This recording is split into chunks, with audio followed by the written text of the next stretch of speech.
அனைவருக்கும் வணக்கங்க. இப்போ முள்ளங்கி இன்னைக்கு பறிக்கலாங்க. முள்ளங்கி நிறைய தொட்டியில் நான் போட்டிருக்கேன். க்ரோ பேக்லேயும் இருக்குங்க. இப்போ புதுசாக தோட்டம் ஆரம்பிக்கிறவங்களுக்கு முதல்ல கை கொடுக்கறது முள்ளங்கியாக தாங்க இருக்கும். முள்ளங்கி விதைகளை நீங்கள் விதைச்சிட்டிங்கன்னா ஒரு 45 நாள்லேயே நல்ல விளைச்சல் இருக்குங்க. அதனால எல்லாரும் முள்ளங்கி முதல்ல தேர்ந்தெடுங்க. கீரைகள் முள்ளங்கி எல்லாம் தேர்ந்தெடுங்க. இந்த பாருங்க நிறைய இருக்கு. அதில் இப்போ இன்னைக்கு கொஞ்சம் நம்ம அறுவடை எடுத்துக்கலாங்க. இந்த கீரை கூடங்க இது கண்ணுக்கு ரொம்ப நல்லதுங்க.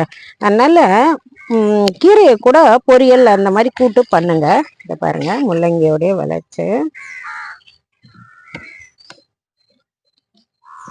முள்ளங்கி எளிதில் ஜீரணமாகுங்க.